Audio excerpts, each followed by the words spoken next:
In the same way, I wouldn't let you play with razor blades when you were a baby. And in the same way, I wouldn't let you have ice cream for breakfast, lunch, and dinner when you were 3. This is the new version of that. And we have to figure out a way to get through this. My 13-year-old spicy child thinks she should be able to determine her bedtime, which would be anywhere up to 3 a.m. if I let her on school nights. We initially agreed to be in bed with the phone off at 10:30, but she is pushing it to 12 a.m. unless we constantly manage her, which sets her off. What do I do? So in summary, when do you enforce a phones off policy with the spicy child? So this is such a great question and so common, but I want to, I guess, prepare you and all of you parents to understand that this is spicy or not, 13, 12 onwards. This is something you're going to be finding for now and forever while your kid is living in your house and under the age of 18, where you will be arguing with them about phone usage, especially late night usage.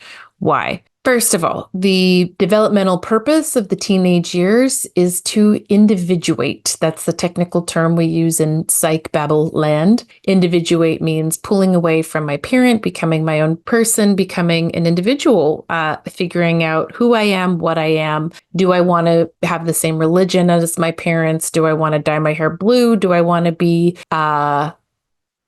how do I want to be and show up in this world? What parts of myself do I want to identify with? What parts of myself do I not want to identify with? Where do I want to fit in the world? One of my favorite quotes is Albert Einstein.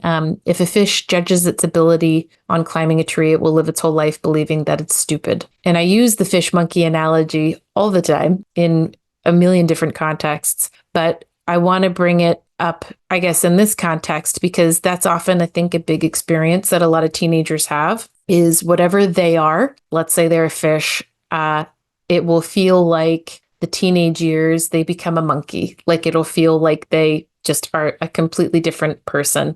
Some people will say their kid is the same as always, but I think what they're trying to figure out, I guess, maybe that's a better way to put it in the teenage years, is what am I? Am I a fish or am I a monkey? And they're going to try different things. They're going to try swinging from trees. They're going to try swimming in the ocean. They're going to try making their scales and fins sparkle. They're going to try lots of different things. And one of the things that I think is really hard about the teenage years is the boundary pushing and the limit setting that we have to do, especially for spicy kids, because they are so notorious with pushing back and so inflexible with a lot of things. But absolutely, we still have boundaries. Absolutely, we still have limits. But as you guys know, it's different with a spicy kid because they just don't land. Boundaries and limits just don't land in the same way with a spicy kid that they land with a neurotypical kid who's obedient and compliant. So how I handle phone usage or tech screen usage with teenagers is I just always want us to be talking. I just always want to be able to have a phone line, open communication between the two of us where I can reach you and you can reach me. And I'm thinking of like old school landline phones, that sort of analogy so this is how it looks in my head. Our kids are walking through a forest, that is life. And up until the teenage years, we as their parent get to walk with them. Then when your kid's about 11, 12-ish age,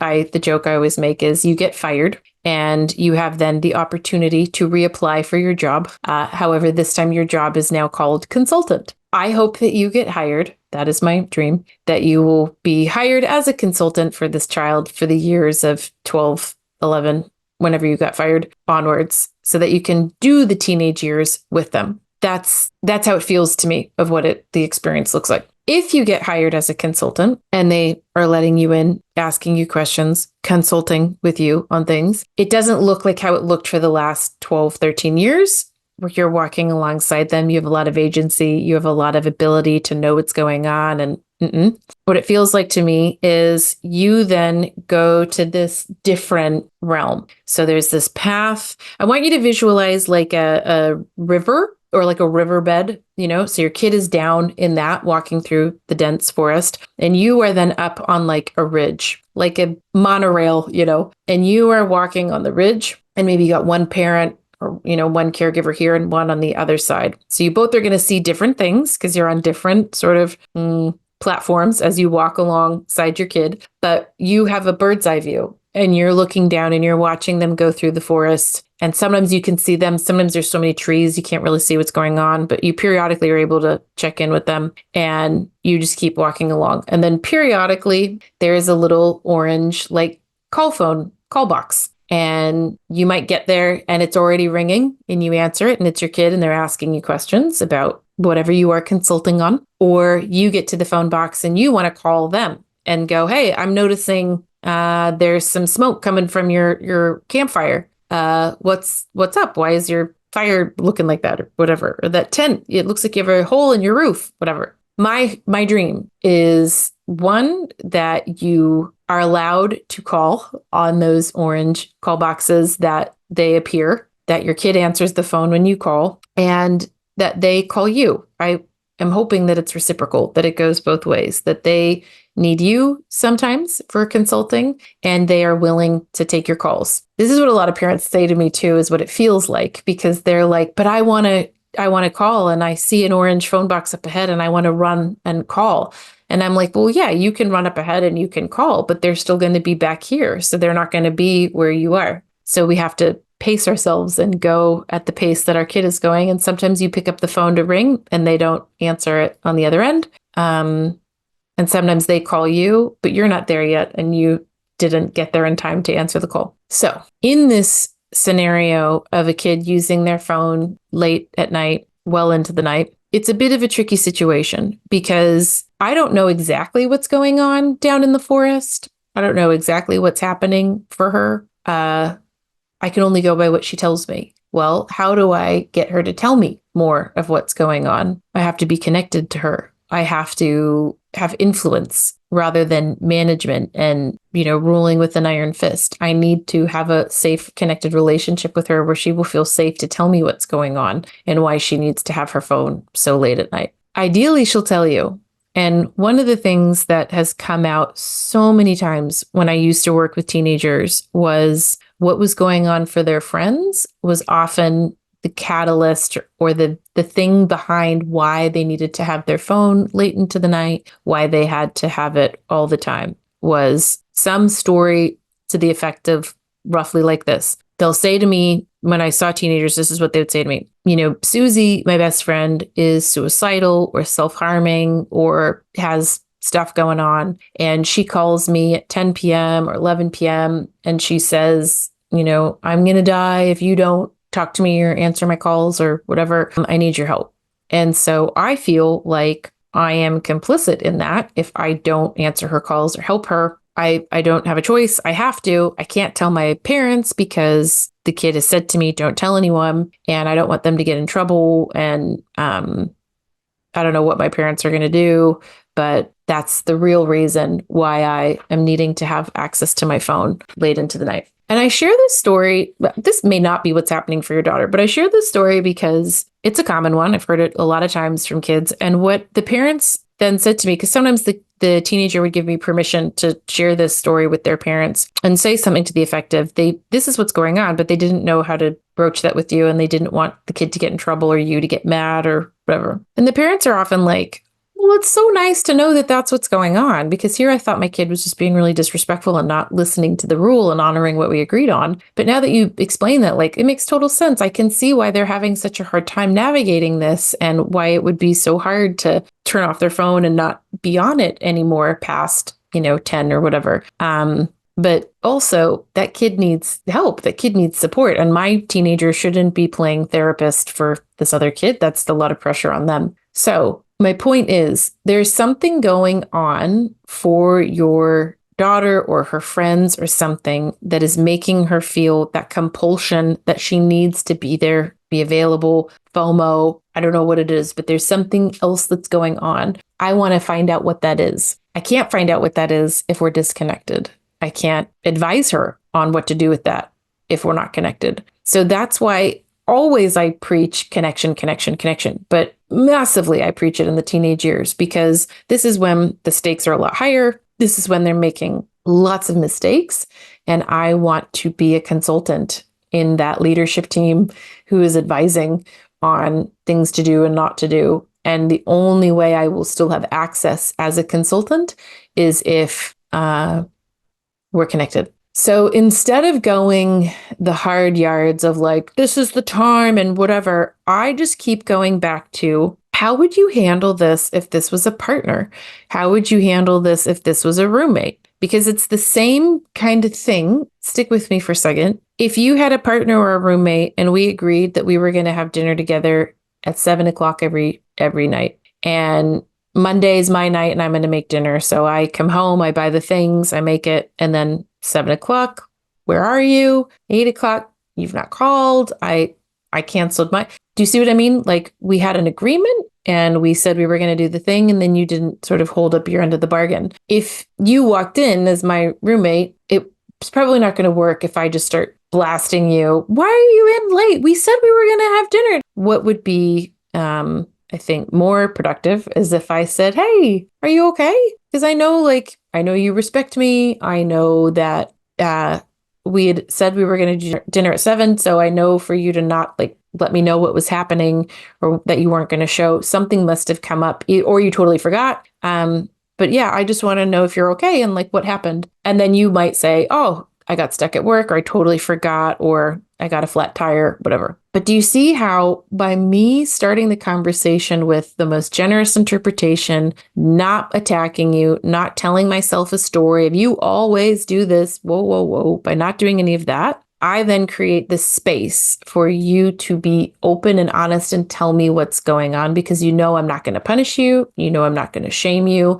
That me asking is more of a way to bring connection rather than disconnection. Do you get it? Does that make sense? So in these repeated sort of ruptures where we made an agreement and then it ruptures because the kid doesn't honor the agreement of the curfew being 10:30. I'm now curious, why is that happening? And what's going on? Because obviously something is going on. It's like, are you binge watching a show at Netflix? Are you addicted to YouTube? Or is it that you're texting your friends? And usually it's messaging friends. I could be wrong, but usually that's the big draw. So I just want to know what's going on, and tell me, because maybe if you tell me, it'll help me understand, and it will help me figure out a way that we can compromise and we can find out a solution for this. So that's my first thing, is connection. And I want to know what's happening for my kid so that I can just have, what's happening on the ground, right? Because remember, I'm just way up here on my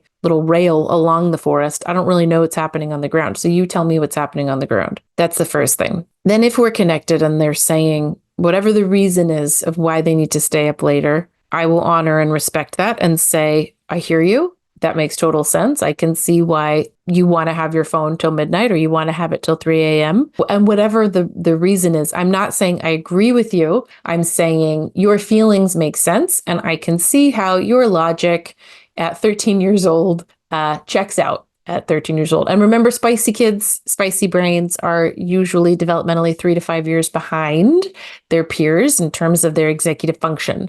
So if we go 13 minus 5, we're looking at 8 years old in her executive function maturity levels. Okay. And when you look at it like that, you then go, okay. So an 8-year-old would likely say chocolate cake for breakfast is cool. And, spending $700 on Pokemon cards is totally reasonable. I don't need to shame them or criticize them for the way that they think or their ideas, but I can do boundaries and limits around what works and what doesn't work. And I think with screens and tech and phones, it is a constant conversation.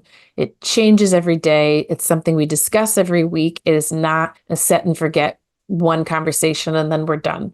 In our home, we have periods where, depending on what's happening in our lives and work and whatever, we have periods where there's lots of screen time and then minimal screen time. So I think it's just, it ebbs and flows. And then sometimes it feels like they're on it so much, we got to rein it in, whatever. I think with boundaries and limits on screens, that you are allowed to say, this isn't working, the 3 a.m. thing. I am happy to be the bad guy. And you can say to all of your friends, my mom is such a jerk. She's so annoying.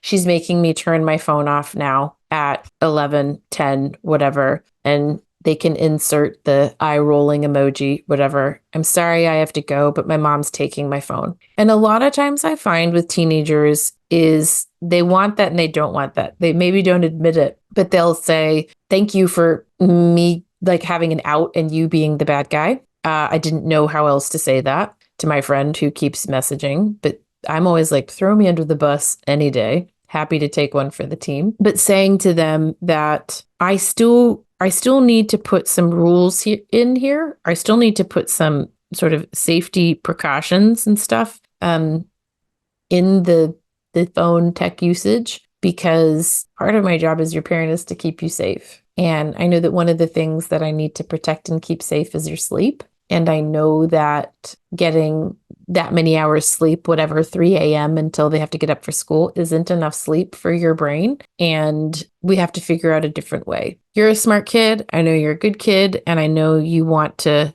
get along with me. I want to get along with you. You want to do well at school. You want to have friends. We're all on the same page. But obviously this isn't working because we said 10:30 and then it's 12. And I'm all about compromise. So let's talk about it and talk about what you're thinking and see what happens. So my answer is maybe a little bit annoying in that there's no silver bullet for this one, but it's a conversation and it's a frequent one. And we're constantly just checking in, because I guess what I'm trying to teach them too is I'm trying to teach them self-regulation when it comes to sleep. I'm trying to teach them regulation when it comes to my attention, the content I'm consuming. I'm trying to teach them how to be aware, monitor, manage, navigate, and police themselves and babysit themselves, because I'm not going to always be around. And like, what, when they're 18, am I going to be saying to them, when they're 20, am I going to be saying to them, turn off your phone, you should go to bed? Like when they're living in a dorm or they're living, in an apartment, like that's not going to happen. I want to be teaching them to navigate that themselves. And I can't do that if we're disconnected and I'm punishing them or,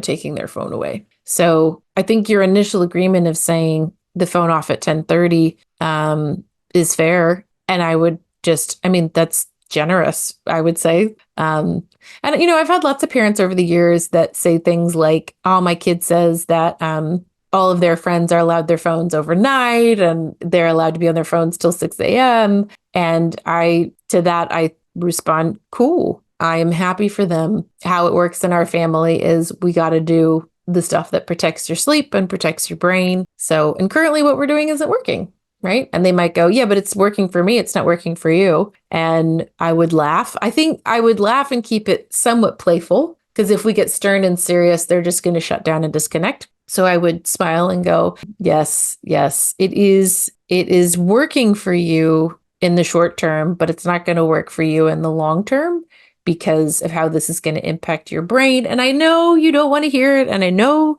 you're not subscribing to all this brain stuff. I know. You can call me your crazy mom, but this is part of my gig, is I got to keep you safe. And I know that you missing out on sleep isn't going to do it. And you can hate me and you can be mad at me, but there's got to be some boundaries around phones, and I think 10:30 or whatever the compromise is fair. But talk to me, tell me what's going on so I can help you navigate this and then see what happens.